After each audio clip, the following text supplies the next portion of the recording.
अस्सलाम वालेकुम।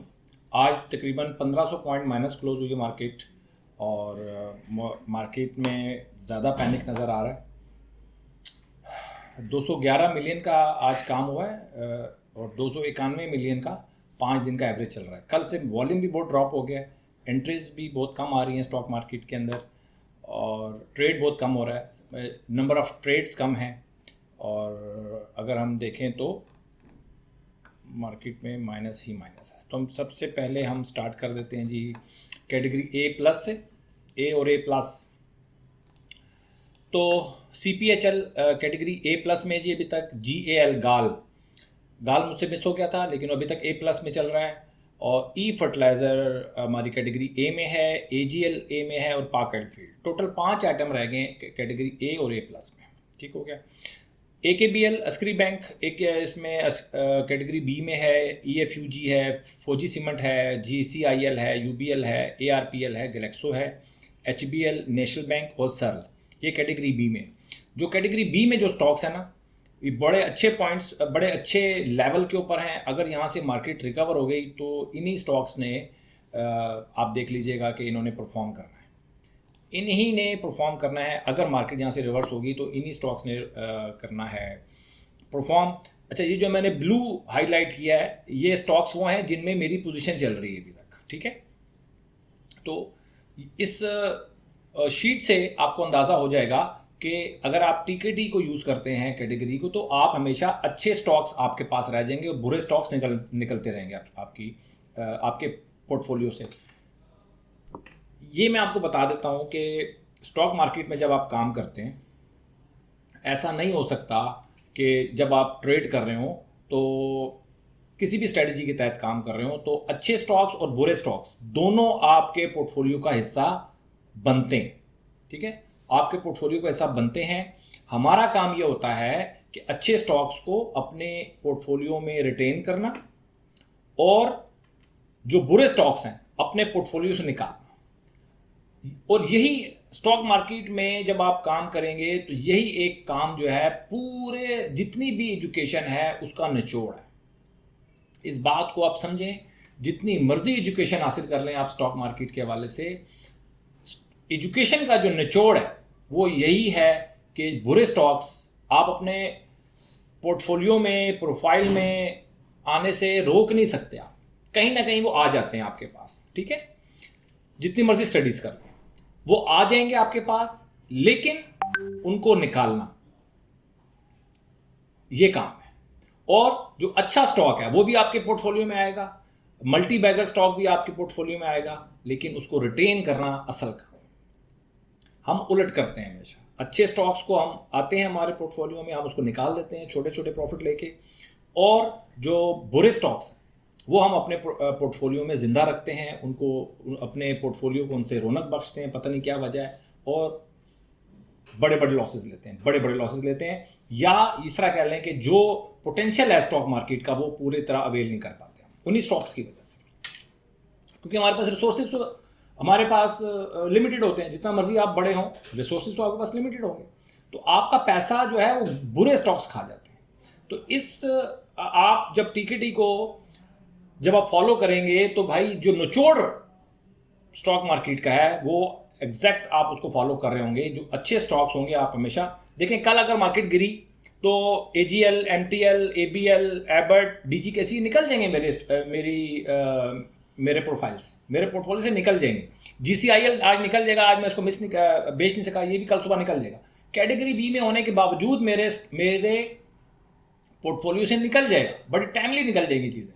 तो ये जो कैटेगरी सी में कुछ स्टॉक्स मेरे पास रह गए, ये अगर कल मार्केट गिरती है तो हम निकल जाएंगे। ये कैटेगरी डी में, ये कल ये कैटेगरी डी में मूव होने से पहले मेरे पोर्टफोलियो से मूव हो जाएंगे। इस बात को समझें। ठीक है, आप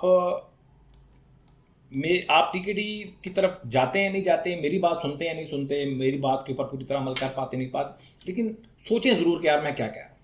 ठीक है, तो ये थी जी हमारी कैटेगरी डी की। हमारी ये कैटेगरी डी है, ये बहुत बड़ी स्टे हो गई है, और कैटेगरी डी माइनस। अभी भी जिस स्टेज पे है मार्केट, आप अक्सर कैटेगरी सी के स्टॉक्स देख लें, कैटेगरी बी के स्टॉक्स देख लें, 45 की मूविंग एवरेज के ऊपर है सारे के सारे।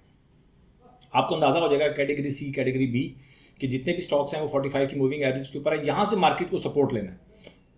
अगर मार्केट यहाँ से सपोर्ट ना ली तो मार्केट बहुत ख़राब हो जाएगी, बात याद रखिएगा, ठीक है। और अब सपोर्ट का टाइम आ गया है, अब मार्केट को तीसरी चौथी दफ़ा है मार्केट, अब देखें यहाँ से सपोर्ट लेती है नहीं लेती। तो दुआ है हमारी कि सपोर्ट ले, लेकिन मुझे नहीं पता कि मार्केट यहाँ से सपोर्ट लेगी नहीं लेगी, क्योंकि हमने मार्केट को फॉलो करना है। इसके बाद है जी हमारी ट्रेड। हम आज मार्केट की ट्रेड देख लेते हैं कि मेरी मैंने बता तो दिया किन किन में ट्रेड चल रही है। मैं सिर्फ परसेंटेज बता दूँ कितना लॉस हो रहा है। उसके अंदर 2.5% लॉस हो रहा है जी हमें DCR में, UBL में ½ % लॉस हो रहा है, एबट में तकरीबन 1% प्रॉफिट हो रहा है। CPHL आज मैं बेच नहीं सका, आज थोड़ा सा नीचे आया था, लेकिन मैं कुछ मसरूफ़ था जिसकी वजह से CPHL मैं नहीं बेच सका। फिर ये ऊपर मूव कर गया, 93.66 क्लोज हुआ है, तो 30% मुझे इसमें फ़ायदा चल रहा है अभी। मैंने इसको बेचा नहीं है अभी।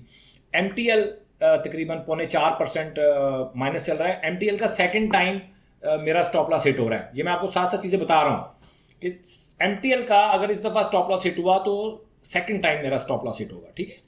ये सारी देखिए, मैं आपको सब अच्छा की रिपोर्ट दूँ, सब बाग दिखाऊँ और आपको बताऊँ कि मैंने ये आपको कहा था, आपने ये नहीं किया, ये बताया था, इससे आप कुछ हासिल नहीं कर सकेंगे। जिस तरह मैंने सारी ज़िंदगी कुछ ज़्यादा हासिल नहीं कर सका इस वजह से कि मुझे ट्रू नॉलेज नहीं मिला। यहाँ पर आपको ट्रू नॉलेज मिल रहा है, ट्रू आपको पिक्चर नज़र आ रही है कि स्टॉक मार्केट के अंदर क्या हो सकता है। जब मार्केट गिरेगी, आप कोई अच्छे से अच्छा काम करने वाला होगा वो स्ट्रगल करेगा। हमें स्ट्रगल कैसे करनी है, हमें वो सीखना है, ठीक है। अच्छा, इसके बाद जी अलाइड बैंक 2% माइनस में है, फौजी सीमेंट तकरीबन 3.25% माइनस में है। AGP हमारा स्टॉप लॉस हिट हो गया, AGP का आज 6% पे हमारा स्टॉप लॉस हिट हो गया इसका।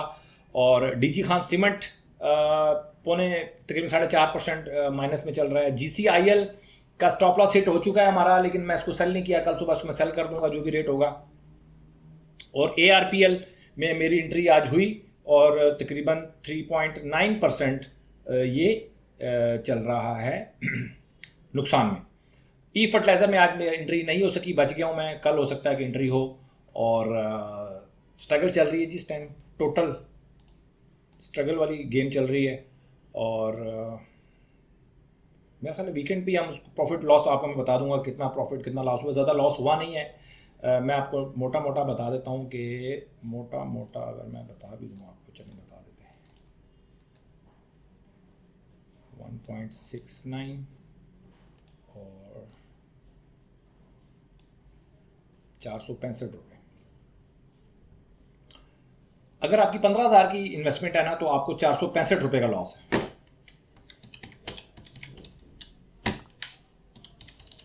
3%, ठीक है। अगर आपकी 15,000 की इन्वेस्टमेंट है तो आपको 3% का लॉस हुआ। 15,000 इंटू 3%, 15,000 का लॉस हुआ। सॉरी, 15,000 की इन्वेस्टमेंट में 450 रुपये का लॉस हुआ है।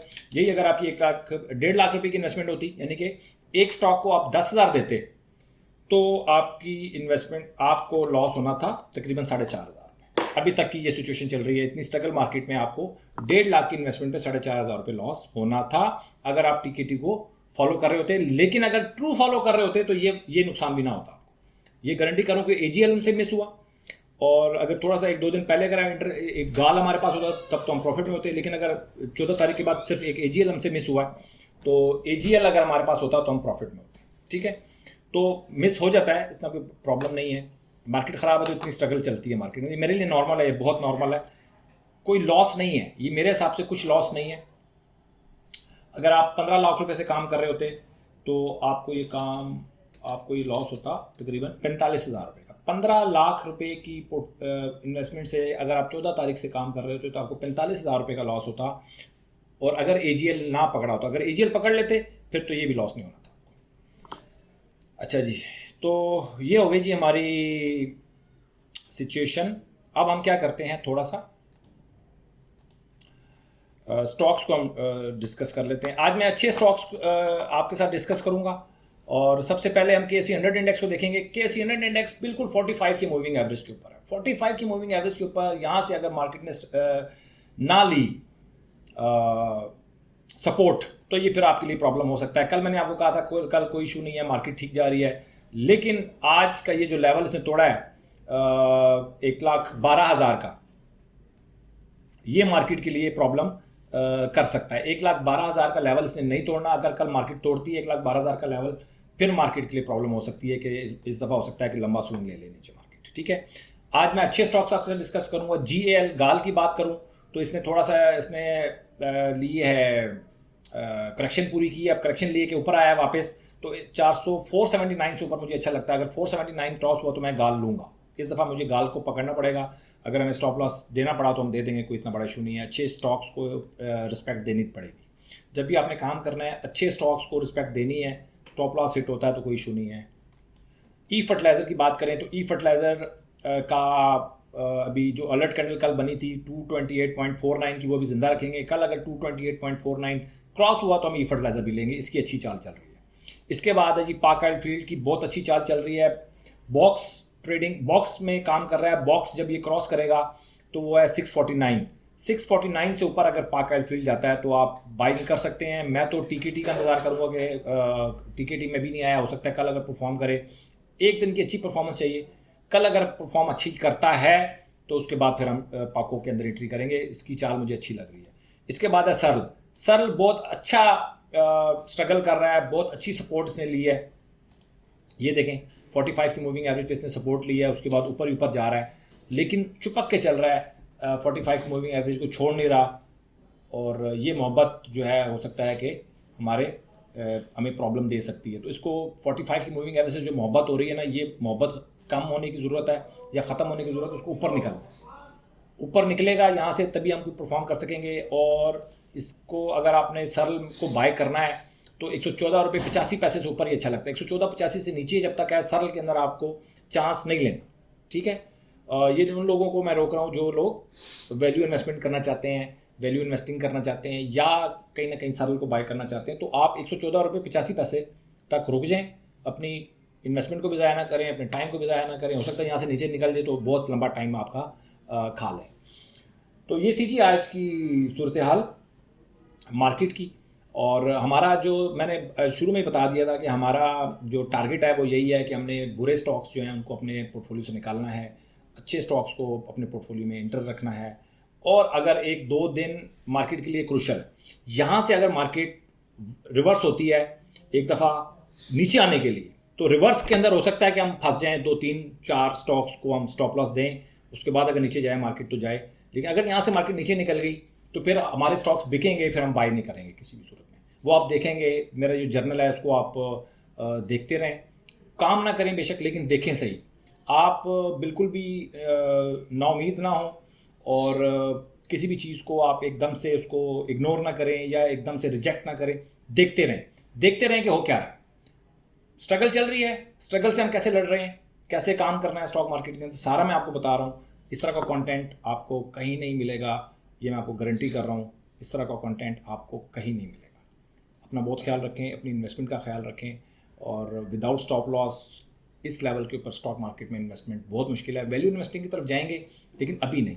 मार्केट अपना साइकिल पूरा करेगी, मैं आपको सब चीज़ें बताऊंगा। ऐसा नहीं है कि मैं सिर्फ एक स्टॉप लॉस को ही मैंने पकड़ा हुआ है, ऐसा नहीं है। आजकल स्टॉप लॉस की वैल्यू है तो मैंने स्टॉप लॉस को पकड़ा हुआ है। जब वैल्यू इन्वेस्टिंग का टाइम आएगा मैं आपको बताऊंगा कि ये टाइम है वैल्यू इन्वेस्टमेंट का। अपना बहुत ख्याल रखें। Thank you very much.